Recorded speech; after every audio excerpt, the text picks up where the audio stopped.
Bismillahirrahmanirrahim. Assalamu alaikum to all the learners, to all the viewers. Today we will discuss about the use of article the. दो तरह से इसको pronounce किया जाता है, दी और दा। पहले हम ये जानते हैं ये दी कब होगा और दा कब होगा। याद रखिएगा, जब भी ये ऐसे वर्ड से पहले आए जो वॉवल साउंड से स्टार्ट हो रहा हो। I am talking about vowel sound, vowel letter की बात नहीं हो रही है, ठीक है। तो फिर ये क्या बोला जाएगा, दी एग, दी अर्थ, ठीक है। और जब ये कॉन्सोनेंट साउंड से स्टार्ट होने वाले वर्ड से पहले यूज होगा, दा बोला जाएगा। The ball, the sky, the chair, the boy. Now let's see where it will be used. हर जगह पे तो हम इसे यूज नहीं करते हैं ना, कुछ जगहों पे ओमिशन भी है और कुछ जगहों पे इसका इस्तेमाल करना लाजिम है।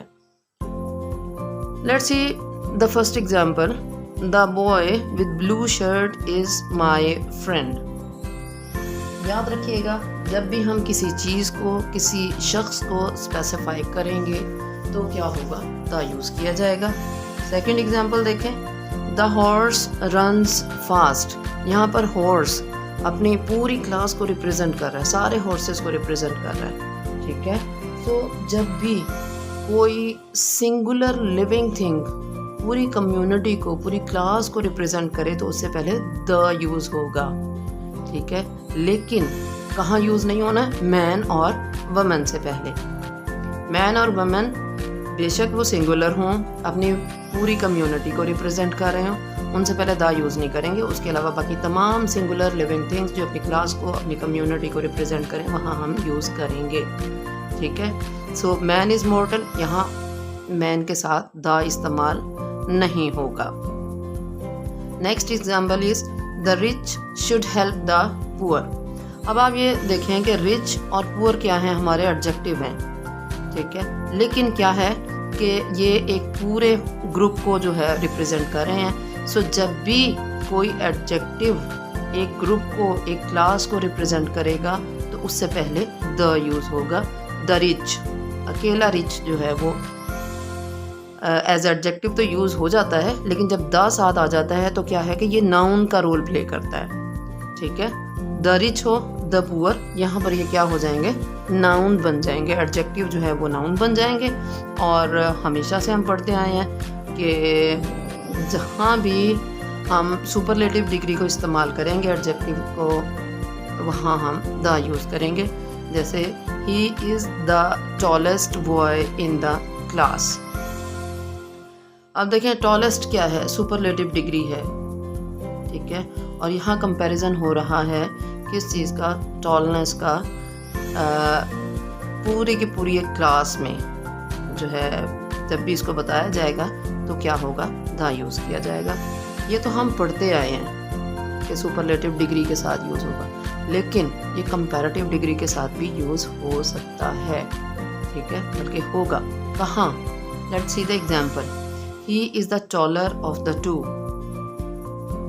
जहाँ पर कंपैरिजन हो दो में और फ्रेज यूज़ हो रही हो ऑफ द टू, तो वहाँ क्या होगा, कंपैरेटिव डिग्री से पहले हम द इस्तेमाल करेंगे। Next is all the boys were present. याद रखिएगा, ऑल हो या बोथ हो, उसके बाद द इस्तेमाल होना है, ठीक है। All the boys were present, both the boys were present. थोड़ी सी जो है एक्सेप्शन यहाँ पर आ जाती है कि ऑल और बोथ के बाद में द इस्तेमाल होता है, लेकिन होल से पहले इस्तेमाल होता है। हमेशा जहाँ भी आप होल यूज़ करेंगे उससे पहले द इस्तेमाल करेंगे। The whole milk was spilled, ठीक है। और याद रखिएगा कहाँ पर होना है, नेक्स्ट एग्जांपल में देखते हैं, the late prime minister was a kind man. जहाँ पर भी किसी मरहूम का जिक्र होगा लेकिन उसका नाम नहीं होगा, अगर नाम आ जाएगा फिर तो द लगाने की ज़रूरत नहीं है ना, ठीक है। नाम आ जाएगा तो द लगाने की ज़रूरत नहीं है। वैसे किसी मरहूम का तज़किरा हो, जैसे the late prime minister was a kind man, यहाँ पर क्या है, लेट से पहले हम द इस्तेमाल करते हैं। नेक्स्ट देखिएगा, the Quaid was a true Muslim. So जहाँ पर भी कोई टाइटल दिया जाएगा, जैसे द कायद है, द कैलिफ है, द किंग है, तो क्या होगा कि द यूज़ किया जाएगा। नाम आ जाएगा तो फिर याद रखिएगा कि द इस्तेमाल नहीं होगा। नेक्स्ट इज़ तमाम हेवनली ऑब्जेक्ट्स के साथ, जैसे the moon, the sky, the earth, इन सब के साथ क्या यूज़ होगा, द इस्तेमाल होगा। ठीक है।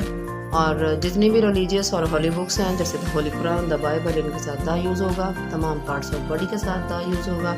The nose, the lips, the liver, etc। जितने भी म्यूज़िकल इंस्ट्रूमेंट्स हैं उनके साथ द इस्तेमाल होगा। The flute, the sitar. जितने भी न्यूज़पेपर्स हैं, नेशंस हैं, ठीक है, उनके साथ द इस्तेमाल होगा, जैसे द डॉन। और उसके बाद जितने भी ओशंस हैं, सीज़ हैं, रिवर्स हैं, माउंटेन हैं, माउंटेन रेंजेस हैं, आइलैंड्स हैं, इन सब के साथ द इस्तेमाल होगा। ठीक है। The red sea, the Persian gulf, ठीक है, जैसे गल्फ है तो इसके साथ भी द इस्तेमाल होगा। तमाम सब कॉन्टिनेंट्स के साथ इस्तेमाल होगा। हिस्टोरिकल प्लेसेस जो हैं, ठीक है, जैसे ताज महल हिस्टोरिकल प्लेस है, द ताज महल, द मीनार पाकिस्तान। ठीक है। जितनी भी वॉर्स हैं, जितने भी मूवमेंट्स हैं जो तारीख़ में चली हैं, जितनी भी तहरीकें हैं, उन सब के लिए द इस्तेमाल होगा। वैसे तो हम पढ़ते आए हैं कि कंट्री नेम के साथ द इस्तेमाल नहीं होता है, लेकिन सर्टन कंट्रीज़ हैं जिनके स्टार्ट में यूनियन या यूनाइटेड इस्तेमाल होता है, तो वहाँ पर द इस्तेमाल होता है। द USA, द UAE, ठीक है। और उसके बाद आप देखें the easier the question, the quicker the reply. अब इसमें देखें कि अगर कोई एक काम किसी नतीजे में पैदा हो रहा है, ठीक है, तो वहाँ पर भी हम इसको द को इस्तेमाल करेंगे। और जैसे ये जो हमारी एग्जांपल है, the easier the question, the quicker the reply. तो यहाँ पर भी देखें कि उर्दू में अगर इसको ट्रांसलेट करें तो जैसे जैसे तर्जमा बनता है, जैसे जितना क्वेश्चन आसान होगा उतना ही आंसर जो है वो इजी होगा।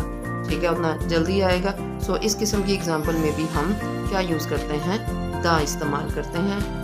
और वीडियो अच्छी लगे तो लाइक और शेयर ज़रूर करिएगा, अच्छा सा कमेंट भी करिएगा इसके बारे में। Have a nice day, keep on practising. Thank you so much.